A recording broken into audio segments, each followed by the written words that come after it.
Hey, are you somebody that might be taking life too seriously, in need of a laugh, or not having as much fun as you used to? If you answered yes to any of these questions, how about you attempt to solve them by signing up for an improv class?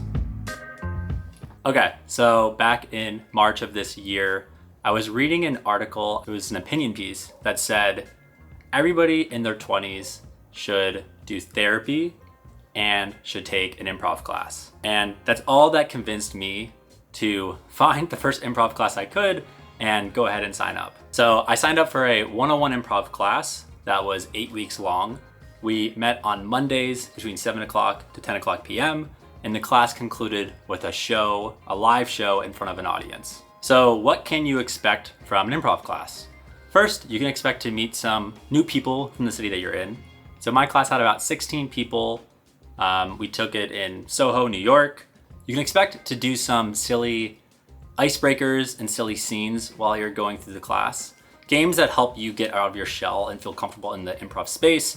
And at first you can expect that it's gonna feel pretty uncomfortable or a little bit awkward, a little bit cringe, but I promise you that it's not so bad and that it gets a lot better, it gets quite fun. And to prove that's not so bad, I'll just go ahead and show you a clip from our final performance. In typical improv shows, you start by getting a suggestion from the audience. Because this was a 101 class, we got a suggestion from the audience, but then we also tell a monologue based on that suggestion. So we could ourselves build scenes from the suggestion from the audience, but then also the monologue based on that suggestion. Here is that clip.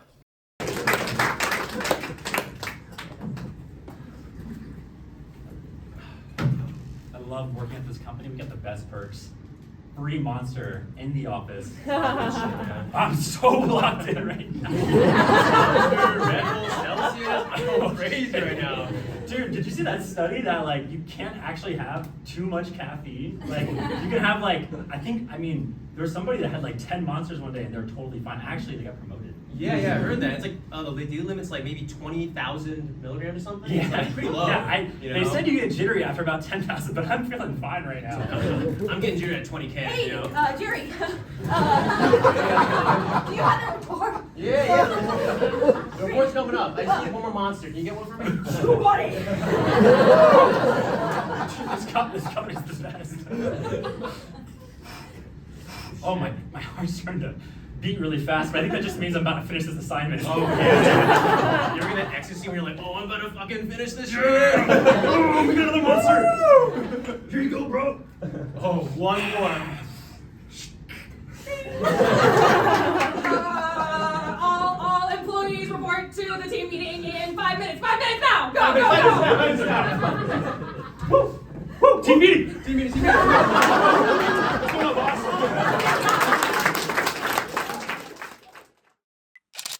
So what are the technical components of an improv scene? So first is that you have to establish your base reality. Your base reality is who you are, where you are located, and what activity you are doing. It can also sometimes be how you are feeling, but essentially the base reality is just establishing for the scene what parameters are you playing within. In the scene that I showed before, our base reality was that we were two coworkers, we were working in our office, and we were demonstrating that we were typing on our computers. The second technical component, and this is potentially the most important part of a 101 class, is the philosophy of yes plus and. Yes plus and means that if you hear an idea, you're going to yes by affirming that idea and then adding a new idea to that. Also try to not ask general questions because questions don't really give ideas. But yes plus and is super important because it just creates an environment where you're being really collaborative and you're building on top of the ideas that are coming within the scene.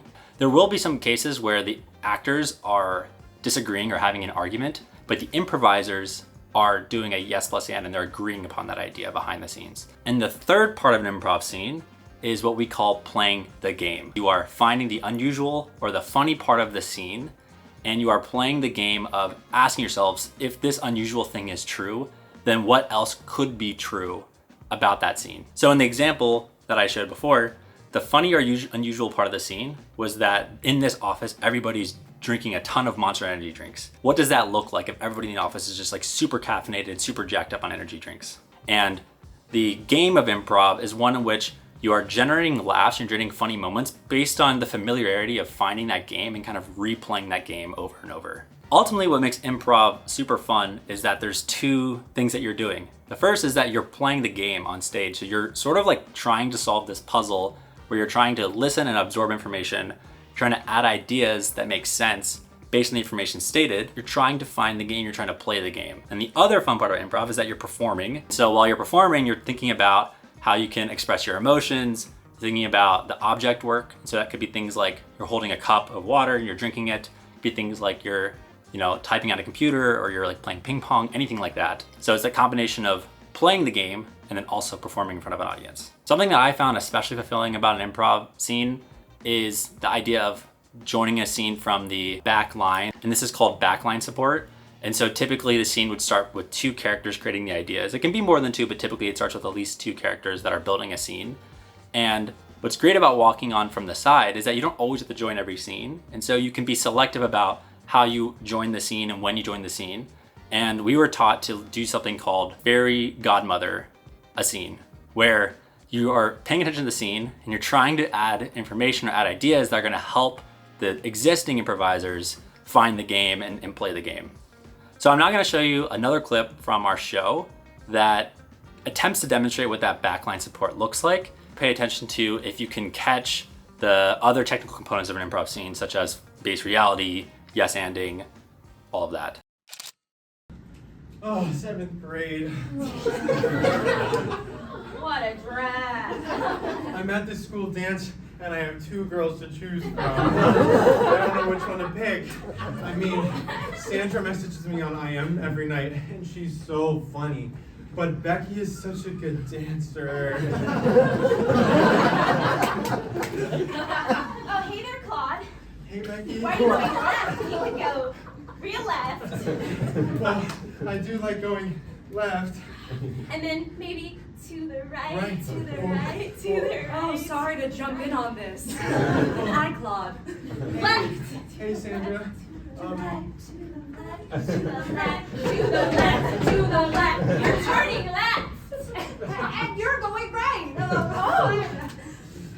Attention, we're announcing the middle school fall dance king and queen in 5 minutes.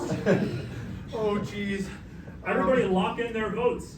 Middle school king and queen.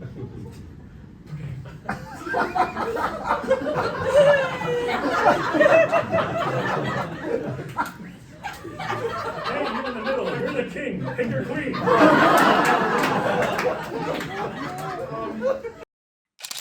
Great, so as you saw, the funny part of that scene was a middle school dance, and they're like acting out and playing the reality of that middle school dance, which is in itself funny. But then it's also, guy in the scene is trying to pick who to dance with between the two scene partners, and an announcer comes on and says like, hey, pick your queen, etc. So, do I agree with the take? Should everybody in their 20s take an improv class? Well, I'm not gonna tell you what to do, but from my experience, I'll explain some of the ways that it helped me. First, the idea of performing in front of a crowd of others or performing in front of strangers I've never met before, it forced me to remove a lot of the barriers that I typically have in my day-to-day life. These are things like expectations of how I'm supposed to act or things I'm supposed to say.